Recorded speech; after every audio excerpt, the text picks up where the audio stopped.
As to the Chief Justice vacancy and the appointment to that position, we are appointing Justice Lorie Gildea to that position. She has served on the Minnesota Supreme Court since 2006, January 2006.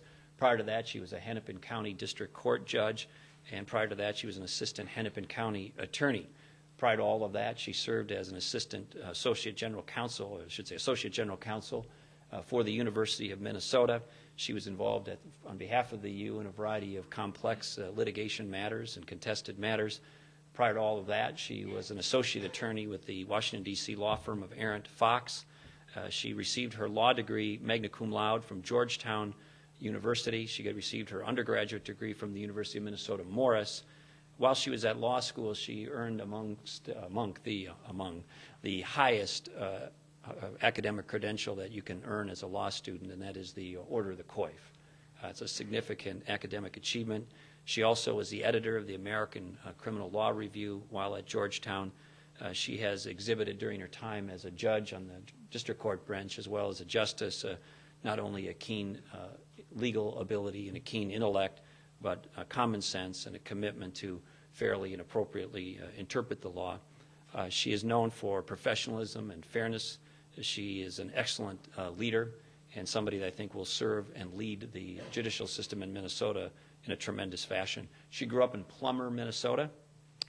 She has been involved in Bar Association activities in a variety of ways, including having been a member of the Hennepin County Bar Association Board of Directors. She's previously served as a member of the Minnesota Sentencing Guidelines Commission, and she's involved in MnCOR Advisory Board, YWCA Minneapolis Board of Directors, and a variety of other community activities. I just appreciate Justice Gildea's willingness to serve in this position, and she is somebody that I think the state will, as they get to know her even better, will have increasing and tremendous respect for her abilities and the impact that she'll have for justice in Minnesota. Justice Gildea.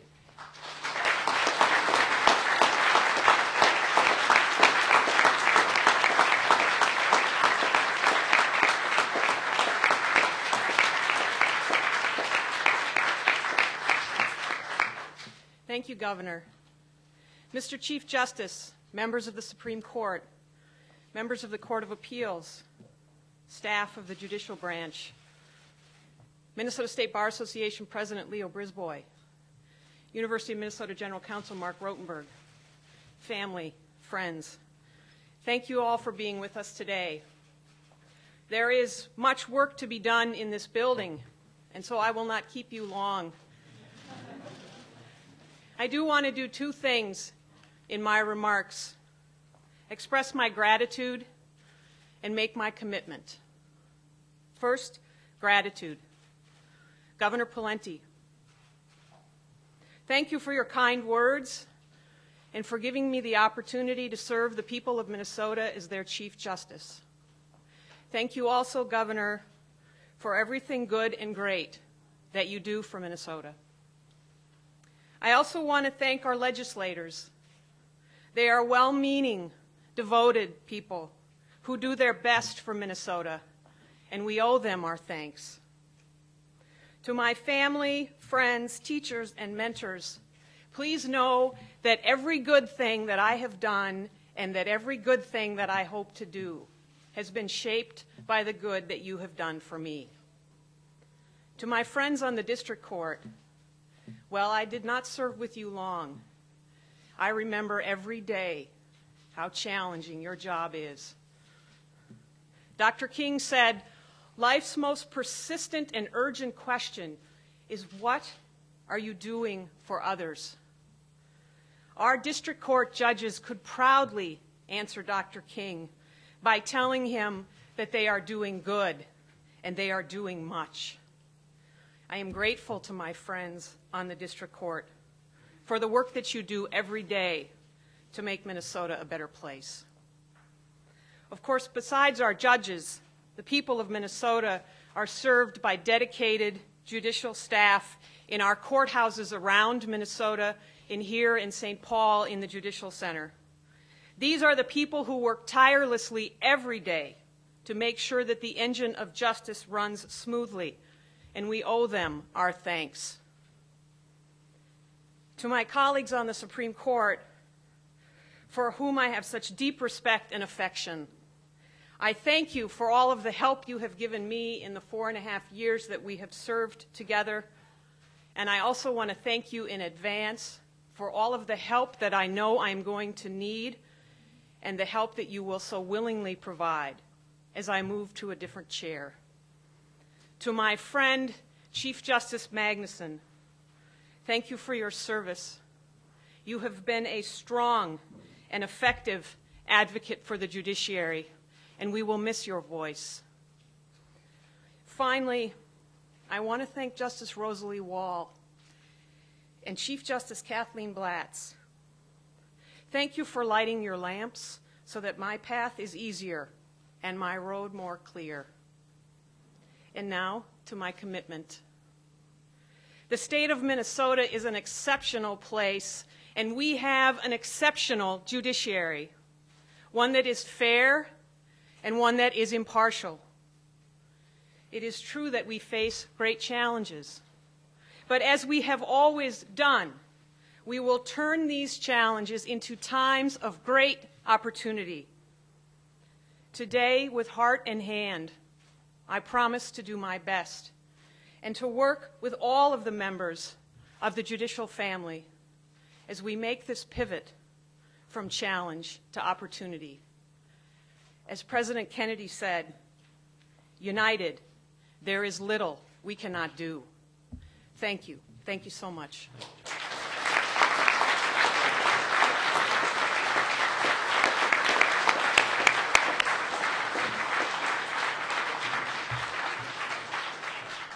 The elevation of Justice Gildea to the position of Chief Justice then, of course, opens a vacancy for an Associate Justice on the Minnesota Supreme Court, and we're filling that by appointment this morning as well.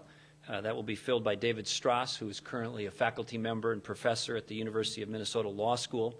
He teaches and writes extensively in the areas of federal courts and federal court jurisdiction, constitutional law, criminal law, politics and law, law and economics. He's the co-director of the Institute for Law and Politics at the law school. He's also a faculty advisor to the Minnesota Law Review. He is recognized as one of the brightest legal scholars and minds in Minnesota and perhaps the country. He is extremely well versed in appellate matters. He is currently of counsel with Faegre and Benson Law Firm in Minneapolis. He specializes in that capacity in assisting clients in federal court and specialized appellate court matters. As I mentioned, he has tremendous intellectual and legal abilities.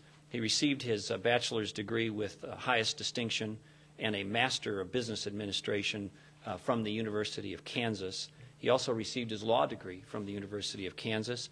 There he was the editor-in-chief of the Criminal Procedure Edition of the Kansas Law Review.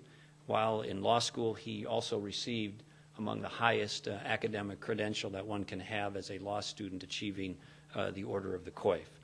He clerked for the Honorable Melvin Brunetti of the United States Court of Appeals for the Ninth Circuit. He also clerked for the Honorable Michael Ludig of the United States Court of Appeals for the Fourth Circuit. He's practiced white-collar and criminal appellate litigation with the Sidney, Austin, Brown, and Wood firm in Washington, D.C. He was also a United States Supreme Court clerk.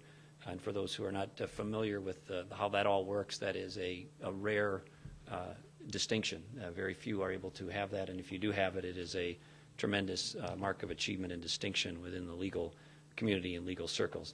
He's an executive committee member of the Litigation Practice Group and executive committee for Federalism and Separation of Powers Practice Group of the Federalist Society. He's involved in the American Law Institute, the Minnesota State Bar Association, Federal Bar Association, and the Bet Shalom Congregation. He's the author of numerous scholarly articles and publications, and he lives in Wayzata with his family. David, our next Associate Justice.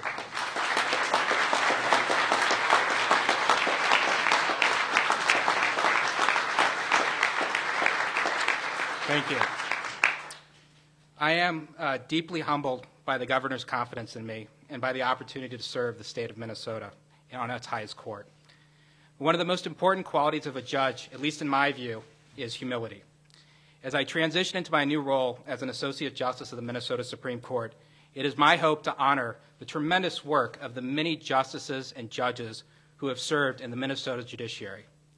I remain mindful that the role of a judge is a limited one, and the judges can't solve every problem. But at the same time, judges play a crucial role in safeguarding liberty and protecting the rights of all citizens. I will carry out my solemn responsibility as a justice the only way that I know how to do it, with as much energy and determination as I have shown in all my other endeavors throughout life. I will give my all to the people of Minnesota. I would be remiss if I didn't thank the many people who have deeply affected my life. I would like to first express my deep appreciation to my wife, Heather, who has been my rock and foundation for the nearly 13 years of our marriage. Thanks also to my two sons, Brandon and Benjamin, who keep me busy on a daily basis. My sincere thanks also goes to my mother, who raised me for much of my childhood. Thanks also to my many mentors in the law, including Justice Thomas, Judge Ludig, the late Judge Brunetti, as well as my many and precious colleagues at the University of Minnesota and the wonderful law firm of Faegre and Benson, where I've been privileged to practice law for the past year. All the students I have taught over the past 7 years have also deeply affected my life in a personal and positive way. Thank you. Each of you, everyone I've named, has challenged me to become a better lawyer, a better person, and now I hope an excellent and honorable judge as well. Last, but certainly not least, thank you so much, Governor Pawlenty, for your trust and for the opportunity that you have given me to serve the people of Minnesota.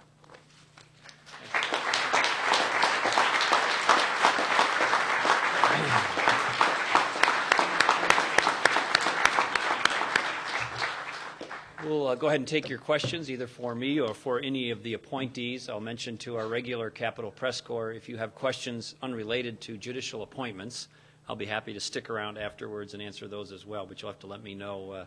What we'll probably do, given the size of the group, is recess for 15 or 20 minutes, take some pictures, let our guests orderly clear out, and then we can have a little interaction on other stuff if you'd like.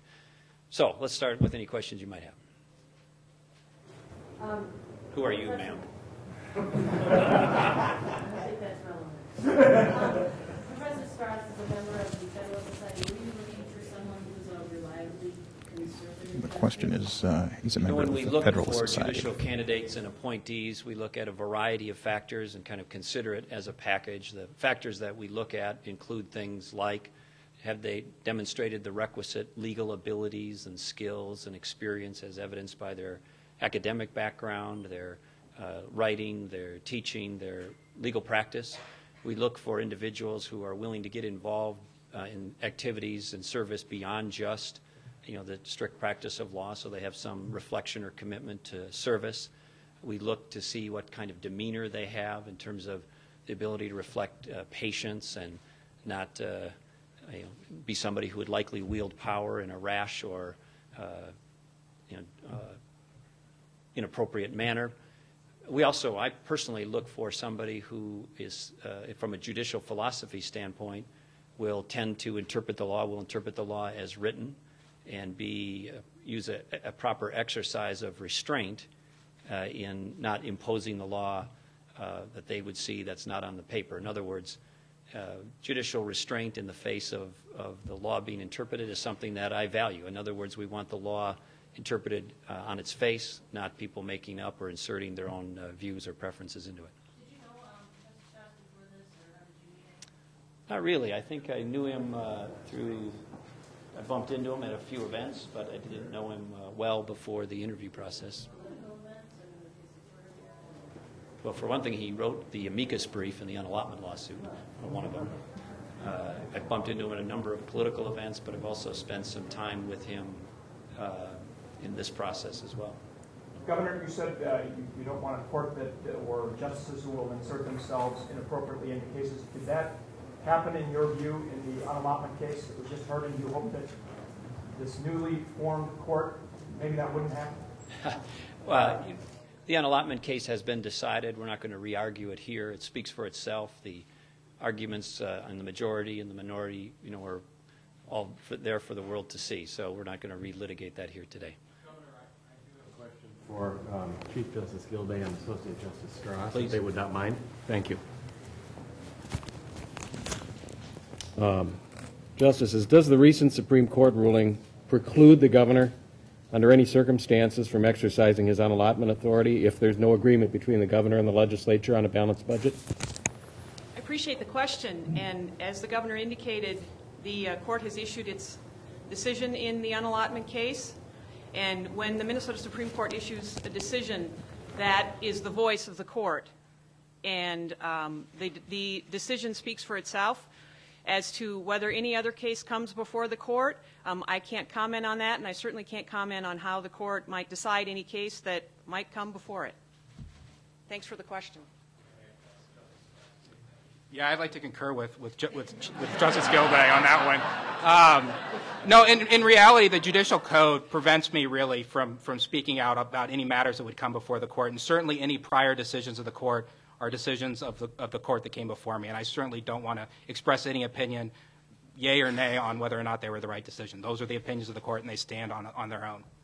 Speaking of that, would your amicus brief influence your participation in other unallotment cases going forward here? It would be something I would have to consider. I certainly have not thought about that particular instance, but it's something I would give consideration to after consulting with my fellow justices and after thinking about the issue. Precedent once a court has made a decision in keeping that precedent as you move along? Personally, I think precedent's very important. But again, I don't want to, sort of get into when precedent should be applied and when it shouldn't be applied. But it's something that's personally very important to me.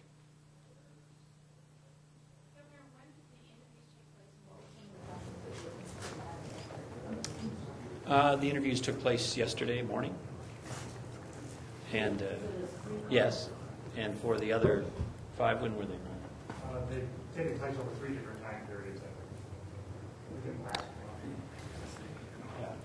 So for the final interviews yesterday for the Supreme Court candidates, others in previous weeks, for the district court appointees, their interviews are shorter, so the questions are not as many. For the Supreme Court appointees, we had met probably for about 45 minutes to an hour each, and the usual questions. Was there any question that with either Justice Gildea, Chief Justice Gildea, and you felt well, that's it, that really hit home for you?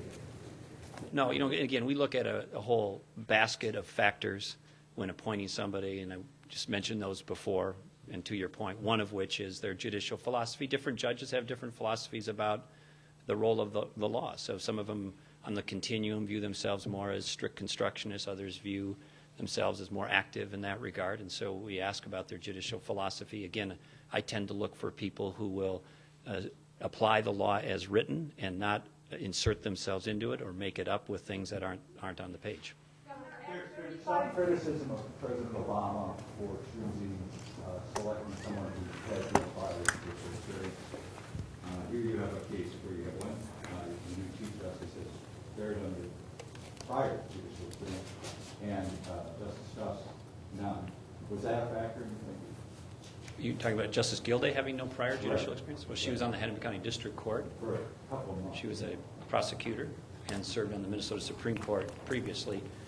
So, prior judicial experience is one factor, but we also look at a variety of other experiences. And so you look at, for example, Justice or appointee Stras, soon to be Justice Stras. When you have somebody who has clerked for 2 different federal district court judges and has been a United States Supreme Court justice, has achieved full tenure at the University of Minnesota by vote of peers and colleagues who can be quite challenging in terms of their vote. Practices with one of the most prominent law firms in the state of Minnesota, namely the Faegre and Benson law firm, has a particular expertise and specialty in appellate law. To look at that record and say that's not sufficient, I would say I would respectfully disagree with you, Doug. Governor, there were banners on the wall of the Republican State Convention urging you not to appoint judges, but to allow these judges, these positions to be filled by election.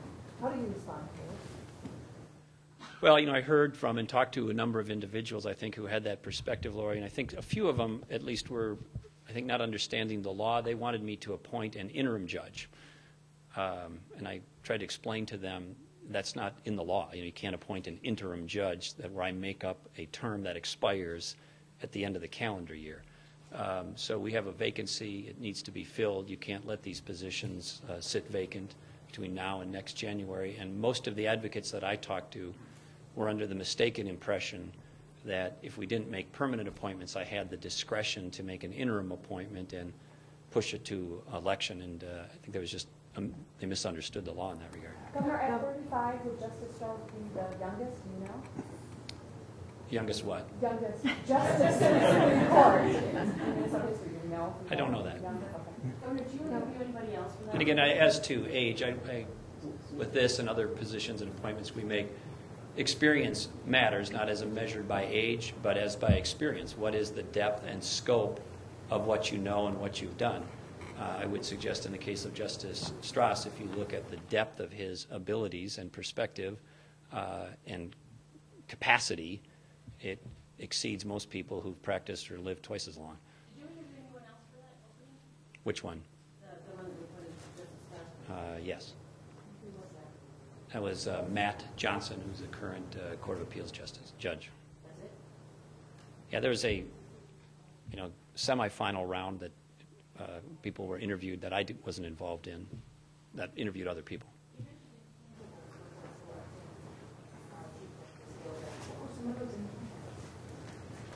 Well, again, the Chief Justice position is different than the normal justice position, so you have the responsibility as a Chief Justice to not only be a terrific justice as it relates to the law and the decision-making on the court, but you also are a chief spokesperson for the judicial branch of government.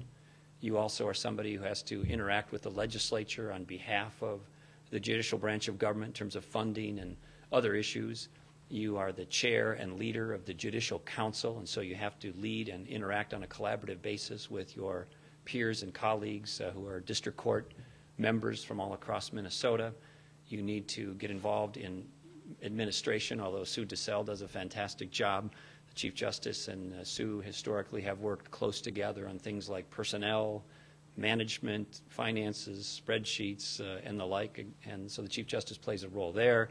You have to go out and take advantage of the opportunity in Minnesota and speak to community groups and advocacy groups, ranging from the Rotary to the various bar association and legal aid groups and the like. So the skill set involved in being Chief Justice is more than just, are you a super legal mind, which she is. I mean, if you look at Justice Gildea's record and abilities, and she clearly is on the very high end of legal intellect and legal ability, but she's also demonstrated the ability to do all the other aspects of the Chief Justice job. Governor, you know that the last 10 years we haven't had an election for Chief Justice. Do either of your appointees intend to continue their term through to stand for election? Well, they'll have to run for election. Right, but the they've always initial appointment is retired. for 2 years, and then Right. they run every 6 years after that. Right, but they've always retired before they've stood for election. Do your two appointees intend to stand for election? I sure hope so. I can't speak for them. Can they speak to it? It'd be very it? disappointing if I appointed them and they I'm going to retired announce at it 6. right now. I'm campaigning for re-election. But we would be very disappointed if they didn't stick around. You guys have one more question, Governor, to wrap up this part. Justice Stras, you clerk for Clarence Thomas. Can Minnesotans expect that you're ideologically aligned with him, even though well aware that the sort of decisions which will be different, or the issues are different? Would you consider yourself aligned with his judicial philosophy and ruling? You know, I have tremendous respect for Justice Thomas. He was really my mentor in the law, but there certainly are a great deal of differences in the way we will approach cases and the way we approach legal questions. You can probably see some of that reflected in my scholarly writings. So I think you will see differences, but of course, I thank Justice Thomas because of the profound impact he's had on my career. All right, thanks. We should wrap this part up, or we won't ever get to meet with the legislature. Martika didn't get a question yet, and Rachel's been hogging all the questions. Go ahead. You talking to me? Are you talking to me? How would you describe your effect on the court? How will the court change? Well, again, different governors, different judges have different approaches to the law, and so my view is very basic. I want to try to encourage people to apply and to appoint people as the best I can who interpret the law as written and use restraint when the law may be unclear as to how far they want to insert themselves into disputes with their own personal views. Okay, thanks. All right? Thank you. Do some photos and then. Professor Stras, we didn't get an answer from you on that running for re-election or running for election question. Did you have an answer on that I one? certainly plan to run for re-election. That's my intent. So the answer is yes. Okay. Thank you very much. Thank you.